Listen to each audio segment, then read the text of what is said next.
Hey guys! Good morning! 11 a.m. na ngayon dito sa Toowoomba, Queensland, Australia. And first vlog natin guys sa 2025. And alam ko yung last vlog ko is last year pa yun. Andito pa si Lula nun. Nasa beach kami. But yun nga, naisipan ko na naman mag-vlog guys. Hopefully tuloy-tuloy na rin to. Umuulan pala ngayon guys, kasi may cyclone daw. Yan, umuulan. May cyclone dito sa amin. Pero malayo kasi kami, kaya mahina lang dito banda. Nasa inner side kami ng Queensland. So hopefully hindi na siya lumala. And ingat kayo guys lagi dyan sa Brisbane and sa mga coastal area, sa Gold Coast, ganyan. And March, ano na ngayon guys? Ano bang date niyan? March 4? Anong date natin ngayon? 5 na pala guys. March 5 na ngayon, Wednesday. And this coming Monday or this coming Monday, birthday ko March 10. Pero this coming Saturday naman to Sunday, kasi wala kaming pasok dito, nag-book pero kinancel na namin. Nag-book kami ng hotel sa Gold Coast, sa Palm Beach, kung saan lagi kami naliligo doon. Pero nag-book talaga kami ng isang araw, kahit isang araw lang, at least hindi na kami uuwi. Like hindi kami uuwi agad after nung ligo namin or after ng outing namin, kasi nga medyo may kalayuan din tong lugar namin sa Gold Coast or sa coastal area. Siguro minimum of 2 hours to 3 hours yung biyahe namin. Kapag uuwi kami, lugi kami. So yun, first vlog natin this year guys, 2025. March na, but hopefully tuloy-tuloy itong vlog natin, kasi nga nagpaplano kami ng asawa ko na magta-travel vlog kami. And abangan nyo yung mga next namin na vlog guys, kasi puro travel vlog yung i-upload natin. And last year din pala, hindi ko na-upload dito sa YouTube channel or sa YouTube channel. Hindi ko na-upload dito yung gala namin sa Falls Creek, Melbourne, sa Victoria guys. Melbourne. Hindi pala Melbourne, Victoria pala, kasi yung Melbourne is a city. So Falls Creek is inner side ng Victoria yun, pero part pa rin siya ng Victoria. So yun, nag-snow guys, nag-snow kami doon. First time namin nag-snow. Ang dami kong vlog, kaya lang wala lang talagang time mag-edit. And sobrang busy guys. Kung alam niyo lang, sobrang busy kasi sa trabaho ko ngayon guys, 5 days akong nagtatrabaho. Tapos pagka-uwi ko, kunwari walang ulan or okay naman yung panahon, bumabiyahe ako guys. Yes, bumabiyahe pa rin ako, nag-Uber pa rin ako, kasi malaking tulong talaga yung Uber guys. And doon ko minsan kinukuha yung pangbayad ko sa rent, pangbayad ko sa mga bills, para yung mga masweldo ko sa trabaho ko is makip ko siya. So yun, bumabiyahe pa rin ako. Pero ngayon hindi ko alam, sana hindi siya umulan, kasi tinan mo, minto na naman yung ulan. So yan, sana maklaro nyo, wala na namang ulan, saka may araw na naman. Pero hopefully hindi siya ulan ng uulan, para mamaya makapagbiyahe ako and para may vlog din tayo. But yeah, 11 AM na ngayon guys. Sana makagala din tayo this weekend. And yung plano namin, family lang muna kung talaga, kasi na-cancel na namin yung na-cancel na namin yung booking namin, hotel booking namin sa Gold Coast. So alternative namin na plano, mag-dinner na lang kami dun sa Meringandan. Parang yung mga typical lang na mga restaurant dito, like yung mga pagkain doon, yung mga steak, gano'n, yung chicken parmigiana, gano'n, chicken schnitzels. sorry. So ngayon guys, as you can see, dito ako ngayon sa car. Papunta tayo ng work. Actually, ang start ko ng work ngayon is 7 a.m. to 4 or to 5. It depends kung may mga trabahoin pa doon. Pero unlimited naman kami sa overtime dun sa work. Kaya lang minsan yung sa work, minsan nakaka-stress environment dun sa work, like super nakaka-stress. Kaya minsan pinipili ko na lang na huwag mag-overtime, kung ano lang yung sapat na oras, like 7 to 4 mag-out na talaga ako after ng work. Kahit pabiyahe na lang ako kasi bumabiyahe ako, although hindi gaano kalaki yung kita doon, but wala naman stress. Kunwari bumabiyahe ako for extra, hindi naman gaano kalaki yung kita, but hindi naman siya hindi naman siya nakaka-stress. So yeah, alagaan natin yung mga mental health natin, guys. Papunta ako ngayon sa work kasi nag-break ako. Normally kasi nagbe-break talaga ako, umuwi ako ng bahay kasi yun nga, malapit lang, tapos hindi na ako nagbabaon, guys. Bumabiyahe lang ako, siguro nasa mga 5 to 7 minutes biyahe, depende kung may traffic, kasi minsan yung dinadaanan ko may mga train, and papakita ko sa inyo next time, guys. Pero sa ngayon, papunta na tayo ng work. Ipapakita ko rin sa iyo kung ano yung ginagawa ko sa work, but as of now, wala pa tayong idea kung ano talaga magiging vlog natin. But ito yung first vlog natin, and tuloy-tuloy natin itong vlog na to, guys. And maraming salamat pa rin sa inyo sa mga nanonood. Bagong dust extractor yun, forklift, nakakalat lang. Yung bagong machine, guys. Ayan. So, bale, ito yung computer. Nagdi-design ako dito. Yung machine ko, guys, parang siya, 5-axis. Isa siyang 5-axis machine na kung saan pwede siyang mag-cut ng pabilog, pwede siyang mag-cut ng patagilid, may mga angles, and also pwede din siyang mag-edge at the same time. So, parang 2-in-1 siya. Kamari yan. Yun yung design ko. Dito yung actual, guys.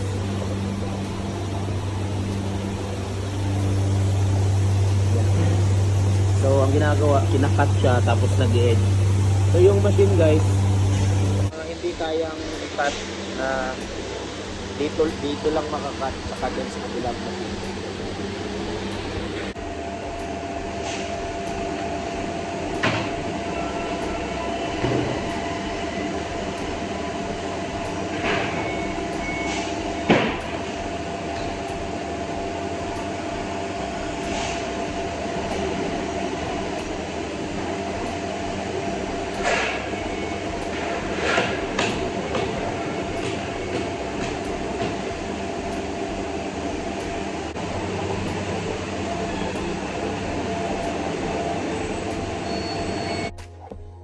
Hi guys, dito ako ngayon sa bahay. Ano na, 1:53 na ng tanghali.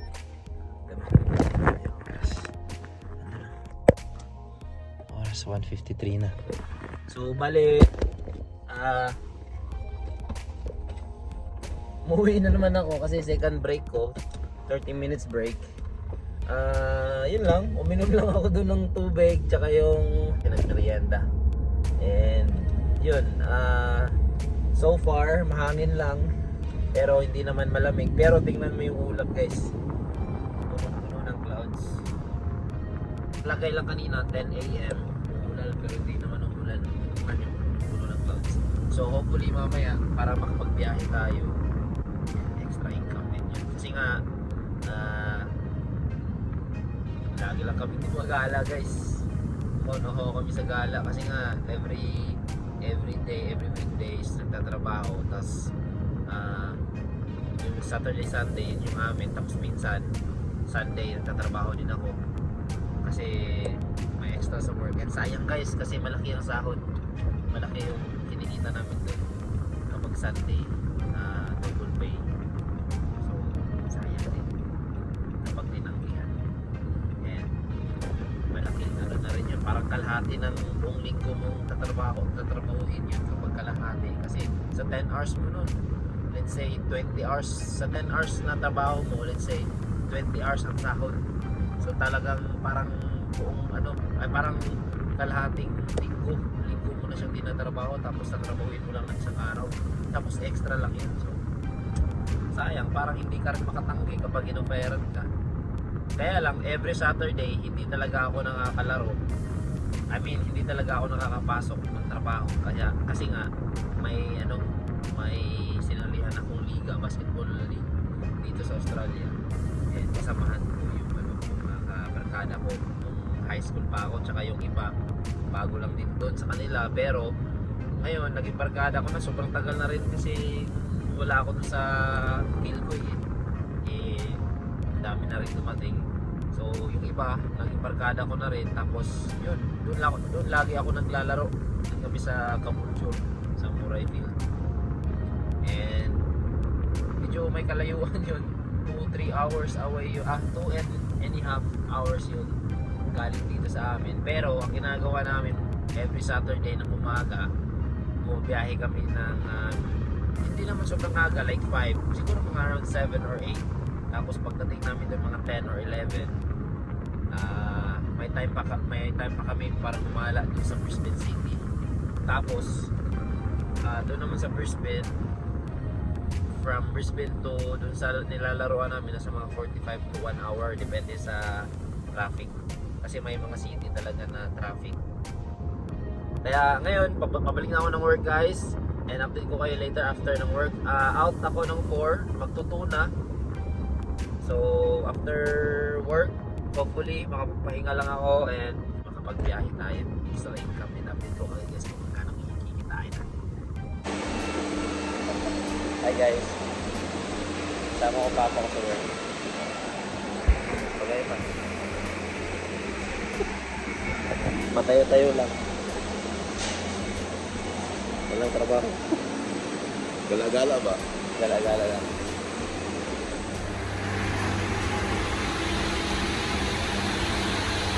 Sobrang lakas ng hangin. Yan yung mga puno. May bagyo kasi guys, so tinan mo.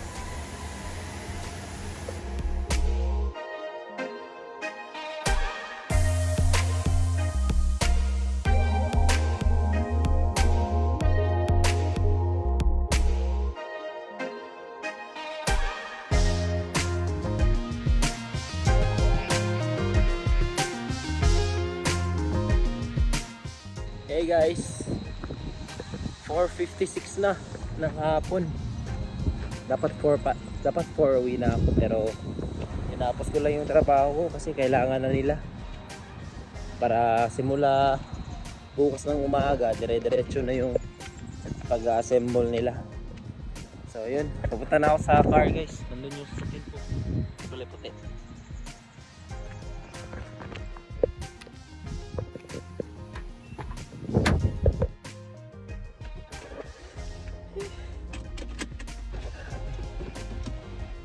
Yun guys, papunta na tayo sa bahay, uwi na tayo. Exactly 4:58.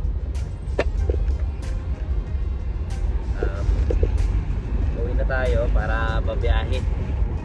Hopefully, mainit ngayon guys hopefully hindi uulan talaga para makapagbiyahe tayo ng kaunti. Kahit mga maka $50 lang tayo, okay na yun.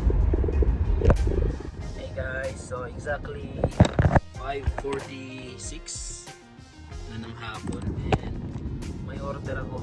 Pag-uwi ko kanina, nagluto ako.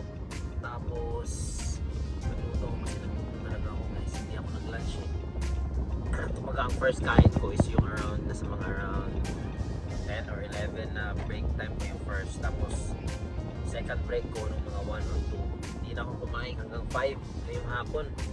So parang ito na yung pinaka-lunch and dinner ko. So nagluto ko ng steak. Sensya na hindi ko na napakita kasi nagmamadali na rin ako. Tapos nung after kong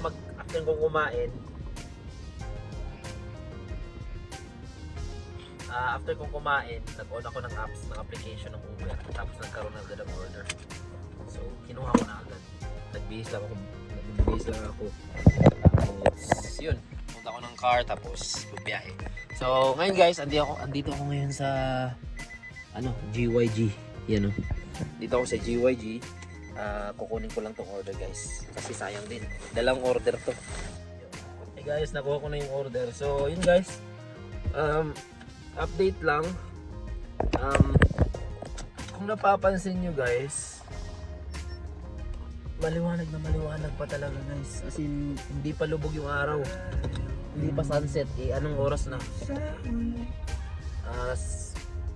5:50 na ng hapon. So, tingnan nyo yung araw guys. Litaw na litaw pa. Pakita ko sa inyo. Siguro papunta na sa sunset, siguro mga 6:30. Pero yung araw andun pa sa kabila. Kita nyo naman 'di ba oh, sa kalangitan, sobrang liwanag pa. Ang kagandahan lang dito talaga sa Uber guys is flexible ka. Pwede kang umuwi kung umulan o kung anong gusto mo. Basta flexible.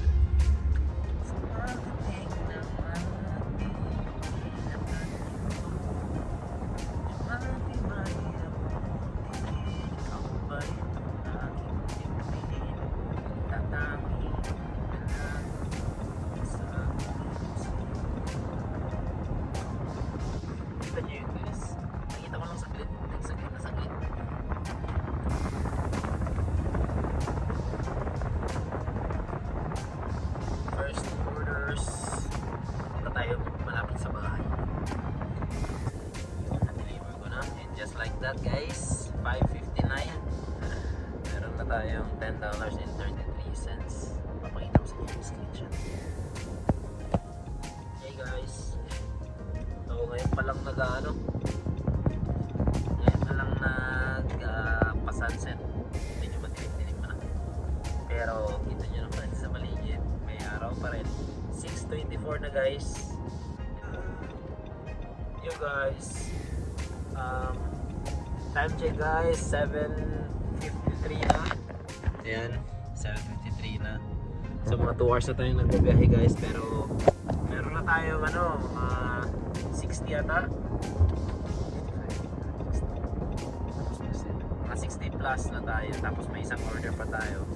Siguro mga 8 or 8:30 guys, tigil na tayo kasi yun nga, gabi na rin, and bukas maaga tayo sa work alas 7. Gising tayo mga 5 or 6. Prepare lang tayo, nakakain naman na tayo kanina. Yun, update ko kayo later guys kung magkano talaga yung kikitain natin kapag nasa bahay na tayo mismo. Kasi hindi ko pa alam guys, minsan kasi kakaroon pa tayo ng order and sayang din kapag kinancel natin, lalo't malapit lang din sa atin. Pero ito, nasa center pa ako, medyo may kalayuan pa. So hopefully may order ako na malapit din sa amin. Yan. May order tayo dyan guys sa The House of Heroes. Tabi siya ng Subway and New York Slice Pizza. So dito tayo kukuha ng order guys. 2 to 3 minutes pa daw guys. Pini-prepare pa nila. Tayong 62 and 67 cents dollars plus ito. Plus itong kukunin pa natin. Magpa-pop up lang yun kapag na-deliver na natin yung So oras natin is yun nga, almost 8 o'clock na. 2 hours na rin tayong bumabiyahe. So at least meron tayong mga $70 to $80, di ba? Extra na rin yun guys. Ito, sulat ko pa sa work. Yo guys, so time check guys, 8:12 na. Ayan o. Ay, wait lang. Ayan, 8:12 na guys. So ayan, pauwi na tayo guys. Naka $70 na tayo and something cents. Basta uwi na tayo, pero malayo to sa bahay. Medyo medyo matagal yung dating natin doon, mga 12-15 minutes kasi yun nga, other side to ng Tumba or other side ng lugar kung saan ako nakatira. Pagka sa amin kasi Tumba West, ito na siya, East Tumba na siya. And ngayon pala guys, pauwi na talaga ako kasi yun nga, yung anak ko pala umiiyak-iyak na doon, and walang kasama yung asawa ko doon. siguro masama pakiramdam kasi kahapon nag-ano siya, tawag dito, nagpakuna. Tsaka may order, teka lang kung kukunin ko ba. And guys, may order tayo sa McDonald's doon sa City Center. Tapos ihati doon malapit sa atin. Kinuha ko na kasi ihati din naman sa atin. So parang double purpose kasi pauwi na rin naman tayo. Ano lang siya, $10 for 9 kilometers. Medyo malayo siya. Ewan ko lang kung bakit malayo. Pero yun nga, minsan may ganun talaga. Kaya lang, nasayangan din ako kasi pauwi na rin tayo. And kaysa uwi tayo ng walang delivery fee, kukunin na lang natin to, di ba? $10 din to. So yun nga, malayo din yung bahay pala natin. Nasa mga 10-12 kilometers. Yun guys, so 8:31 na ngayon guys. At karoon tayo ng 82 something dollars. 81.27 dollars pala sa 10 deliver natin. Doon ko na lang din tatapusin siguro yung vlog or paano ba? Paano ko matatapusin yung vlog? Siguro dito na lang, no?